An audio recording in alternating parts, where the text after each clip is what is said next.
আজকে আমি আপনাদেরকে সবচেয়ে সুন্দর একটি জায়গা দেখাবো, যেটা আপনাদের খুবই ভালো লাগবে। সেই জন্য আমি গাড়িতে উঠে রওনা করলাম। আশা করি আপনারা সবাই দেখবেন শেষ পর্যন্ত, তো সাথেই থাকুন। আমি ইতিমধ্যে এন্টার করলাম ভীমখালি বাজারে। আজকে হচ্ছে রবিবার, তাই সেখানে হাট বসে, প্রত্যেকটা রবিবার সেখানে হাট বসে এবং দূর দূরান্তের মানুষগুলো সেখানে বাজার করতে আসে। তাদের বিভিন্ন, শুধু বাজার করতেই নয়, তারা বিভিন্ন জিনিস বিক্রি করার জন্য এখানে আসে। আর এখানে সবাই আসলে সহজ সরল জীবনযাপন করে এবং এমনকি এখানকার বিশেষ লক্ষণ হচ্ছে গ্রামের মহিলারা অত্যন্ত সরল। তাদের বাচ্চাদের নিয়ে এবং মহিলারা তাদের প্রথমত সেখানে ক্রয় বিক্রয় করতে আসে বিভিন্ন জিনিস। আমি এসে বললাম সেই স্কুলের গেটের সামনে। এখন আইসি আমার স্কুলের সামনে, গেটের সামনে। আমি এখনই স্কুলের ভিতরে প্রবেশ করব আর আপনাদেরকে দেখাবো তার যাবতীয় সৌন্দর্য। আমার বন্ধু ছিল, তার নাম গৌতম তালুকদার, তাকে আমি কল দিয়েছিলাম, সে আমার আগে এসে বসে গেছে। তো গেটের ভেতরে প্রবেশ করার পর আপনারা প্রথমেই দেখতে পাবেন হাতের বাম দিকে রয়েছে সেখানে একটা শহীদ মিনার। সেই শহীদ মিনারটি আমরা জানি একটা স্মৃতি বহন করে চলে। আমরা মূলত সেটা ভাষা শহীদদের প্রতি শ্রদ্ধা রক্ষার জন্যই এই শহীদ মিনারটি স্থাপন করা হয়েছিল। পরবর্তীতে বাংলাদেশের বিভিন্ন জায়গায় শহীদ মিনারগুলো স্থাপন করা হয়েছে, যাতে আমরা সেই শহীদদের প্রতি শ্রদ্ধা ও সম্মান জ্ঞাপন করতে পারি। আর এখন হচ্ছে আমাদের সেই বিল্ডিংটা, স্কুলের সেটা হচ্ছে সবচেয়ে বড় বিল্ডিং। এটা প্রথমে একতলা বিশিষ্ট ছিল, কিন্তু এখন হচ্ছে 4 তলা বিশিষ্ট। তাই ঢুকে পড়লাম। প্রথমে রয়েছে একটা গেট, এই গেট দিয়ে উপরের তলাগুলোতে যাওয়া যায় এবং সেখানে বিভিন্ন ক্লাসগুলো করা হয়। এখন দেখাবো আমি যে ক্লাসে ছিলাম, আমি ছিলাম যখন দশম শ্রেণীতে, যখন এটি ছিল দশম শ্রেণীর ক্লাস। দশম শ্রেণীর ক্লাসের পরে রয়েছিল আমাদের প্র্যাকটিক্যাল করার জন্য। আমার সায়েন্স ব্যাকগ্রাউন্ড ছিল, তো আমরা সেখানে প্র্যাকটিক্যাল ক্লাস করার জন্য সেই ক্লাস রুমটি ব্যবহার করা হতো। আর এখানে অনেক ইনস্ট্রুমেন্ট ছিল, কিন্তু দুর্ভাগ্যক্রমে হয়তো বা এখানে তাদের সুবিধার জন্য তারা এটাকে চেঞ্জ করেছে, রিমোডিফাই করার জন্য এখানকার রিমোডিফাই করার অন্যতম একটি কারণও বোধহয় রয়েছে। কারণ আমরা যখন ছিলাম তখন সেখানকার শিক্ষার্থী ছিল কম, এখন শিক্ষার্থী হয়েছে প্রচুর। তাই এটাকে মডিফাই করার পরে সেখানকার শিক্ষার্থীদের ক্লাস করানোর ব্যবস্থা করা রয়েছে। আর এই যে জায়গাটা দেখতে পাচ্ছেন না, এই জায়গাটা হচ্ছে একটা বাউন্ডারি এবং ক্লাস 8 এবং 7-এর মধ্যবর্তী একটা জায়গা, যে জায়গায় আমরা সাধারণত বিশেষ করে পিটি করার সময় আমরা এই জায়গাটায় লুকিয়ে থাকতাম এবং অনেক সময় ধরে খেয়েছি, যার জন্য আমাদের যে শারীরিক শিক্ষার শিক্ষক ছিলেন উনি আমাদেরকেও পানিশমেন্ট দিতেন।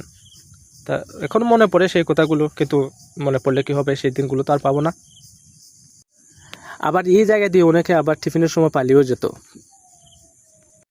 তো থাক সেই স্মৃতিকাতর কথাগুলো। এখন আমরা চলে যাব এই বিদ্যালয়ের অন্যান্য ক্লাসরুমগুলোতে বা অন্যান্য বিল্ডিংয়ে। আপনাদের এখানে প্রায় 3 থেকে 4টি বা 6টি বিল্ডিং রয়েছে। সেখানকার স্কুল কর্তৃপক্ষ তাদের প্রয়োজন অনুযায়ী এগুলোকে মডিফাই করেছেন এবং খুব সুন্দর করেছেন। এগুলো পরিপাটি আছে।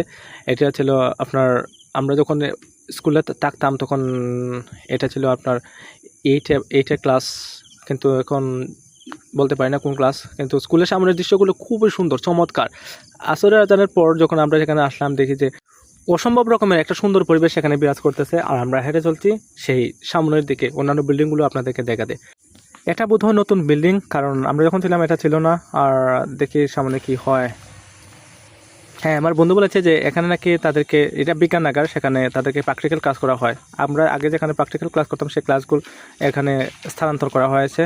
তাই এখানে নাকি বিজ্ঞানাগার তাদেরকে প্র্যাকটিক্যাল ক্লাস করানো হয়। এখানে অনেকগুলো ইনস্ট্রুমেন্ট আছে, বাইরে থেকে দেখা যায়, কিন্তু আপনাদেরকে দেখাতে পারতেছি না বলে দুঃখিত, কারণ সেখানে ক্যামেরা ফোকাস দেয় না। আর এখানে দেখছেন এটা একটা প্লেগ্রাউন্ড, সেখানে বোধ হয় মেয়েরা খেলাধুলা করে। আর অন্যান্য ক্লাসগুলো রয়েছে সেখানে। স্কুলের সামনে খুব সুন্দর একটা পরিবেশ দেখা যায়। আপনাদেরকে আরেকটা নতুন আঙ্গিনা, এখানে নাকি এক্সাম টেস্ট নেওয়া হয়। আমার বন্ধু বলেছে যে এক্সাম টেস্ট নেওয়া হয়। আর এই হচ্ছে একটা বড়ি গাছ। আমরা যখন ছিলাম তখন স্কুলের ক্লাস শুরু হওয়ার আগে এবং টিফিনের সময় আমরা এখান থেকে বড়ি খেতাম সকলে মিলে, ছেলেমেয়েরা সবাই এখানে এসে বড়ি খেত।